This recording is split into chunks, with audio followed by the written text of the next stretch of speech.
Firstly, decide what your time horizon is. It's the single most important thing. Most people, I can see it already scared of the down cycle to come because they've all got PTSD of the last one. But if you want to go to the OGs of this space, the Dan Moorheads, the Wences Caceres, all of these guys, they didn't give a fuck. They just rode it and added into the down cycles, and they've compounded massive wealth. And there's many people who are not public who've done the same. But most people fear the downside more than thinking it's an opportunity. Even though it never feels great, I was excited about it in 2022 because it meant I could add to my positions at great levels and compound. So then you get back to an all-time high much sooner than everybody else who's just done nothing. So that's really interesting. And so time horizon is super important. If you just don't want to deal with the downside because your psychology doesn't allow you to do it, that's fine. You need to really think that thing through. Now, what happens is people lose their fucking minds in a bull market and in a bear market. In a bear market, they get rid of all their tokens. They say, never again. This is the worst thing I've ever done. And in a bull market, they end up buying too much shit, stupid shit. And really, to not fuck up the movement from 2.5 trillion to 10 trillion to 100 trillion is to own the highest quality assets and do nothing. Now, we all have an inner degen somewhere within us. So allow yourself a bit of space to do that. You know, I've got positions in dog whiff, hat and bonk and, you know, you name it. But when I look back in my portfolio, it's probably 1%. But I look at it on the screen all day. I'm checking the whiff price all day. It's ridiculous. It's 1% because the rest is just a buy and hold long-term position. And then I see a lot of people trying to be overly cute by saying, oh, I'm going to own this underappreciated crypto like Cardano or XRP or whatever. Fine. But you're taking a risk that they're not going to appreciate the same as the proven assets. Now, the proven assets keep trending. If I look at the compound rate of growth, the annualized rate of growth, Bitcoin's 150%, ETH since 2012, ETH is 180, about 160, 70%, something like that, since 2015, 16. And that's per year. I mean, this is bananas returns. And then Solana's like 200. And that was a snapshot in February before. I mean, many of these aren't at all-time highs yet. So the returns from just owning the top assets is so good. Now, I also understand that a lot of people may only have 10 grand worth of savings. So they think, well, you know, even if Bitcoin goes to 1 million, that's a 14x. So I've got 140 grand. Can that even get me a deposit on a house? Is that a retirement saving? I get it.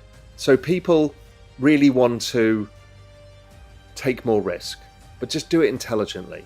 And that's how not to fuck this up. Because if you turn your 10 grand into zero and you do it every crypto cycle, which many people did, you know, the NFT cycle destroyed a lot of people, and a lot of people got destroyed in just all of the kind of super early stage speculative stuff. We've all got wallets of shame, so it's not like any of us are any better. We all have the wallet of shame.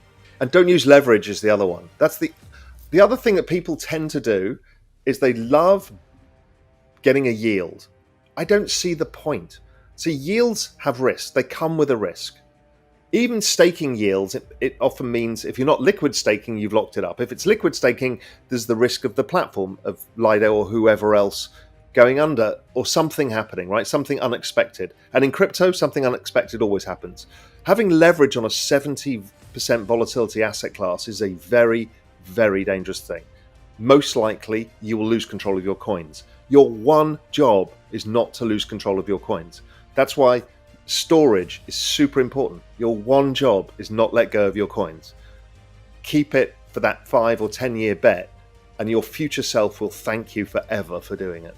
I bought Bitcoin at 200 in 2013. It went up to 1,000. Then it collapsed 87%. But I had a long-term time horizon. I'm like, fine, it's an option, whatever. I didn't put a huge position on, but it was decent enough. And I just didn't look at it for a while. I followed it, but I didn't worry about the P&L because it's like the bet goes on over time. It's an option. And eventually I sold out mistakenly in 2017 when things were starting to get crazy. I was up 10, 12x and it was 2,500. They had the Bitcoin forking wars. I didn't really understand what was going on. And I wanted to be clever, overly clever. So I took profits. I thought, yeah, I am clearly George Soros. I've just made a 10x and, wonderful. It went up another 10x in the next 6 months. I mean, people don't remember 2017. They're still scarred by the last cycle, but 2017 was wild what happened at the end of that cycle. So, it went from 2,000 to 20,000, then fell 85% again. And I didn't get back in until that sell-off after COVID. That was my signal, and I got back in. Traded well, bought the down 50% period, everything else, in it, locked and loaded, massively got a much bigger position than I did the first time around, and have been in ever since. I went back, and I should never have done this. I went back and said, I wonder if I just kept my original position and did nothing. I'd have done 5 times better. And then I thought, okay, what happens if I did what I was supposed to do, which was, let's say, double that original bet that wasn't so big that you couldn't do that. Just double that, just add that same amount in within 40% of the low. So you're giving yourself tons. I'm not saying, you're going to catch the low, but you got 40% wiggle room to somewhere get around the low. So that's dollar cost averaging around in a bear market. I'd have done 25 times better because that's compounding. And that was a stark lesson to me. My working thesis now is, you've seen me post in the past charts of the adoption of crypto. So we use active wallets. Now, we know they're double counted, but we're comparing it to the internet, which was IP addresses, which are also double counted. So it's fine, right? It gives you the rough rule of thumb. There's about 520 or 550 million wallets, active wallets out there. It's growing at twice the speed of the internet. So this is the fastest adoption of any asset class or technology the world has ever seen. Technology side's just been beaten by AI, just because Microsoft and other things can install it everywhere instantly. But it's massive because it is an asset, and AI is not an asset. So if you just extrapolate that chart, you get to 1 billion users by the end of 2025 and 4 billion by the end of 2030. Okay, that's half the world. Okay, so what does that mean? Well, you can also take the log chart of Bitcoin and just extrapolate out into the future, and you can see the trend rate of growth, the exponential trend over time.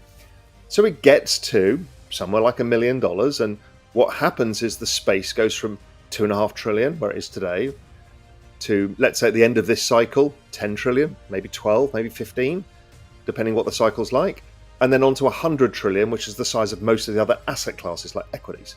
In fact, most of them are larger than that. So that movement from 2.5 trillion to 10 trillion to 100 trillion is the trade. And that also happens to be the fastest, largest accumulation of wealth the world has ever seen. Nobody's ever seen anything like this before. It's an equivalence to the entire baby boom generation entering into financialization, buying stocks and stuff like that, plus the opening of China to the WTO, plus the Iron Curtain coming down in Russia. It's of that magnitude of wealth generation in one short period.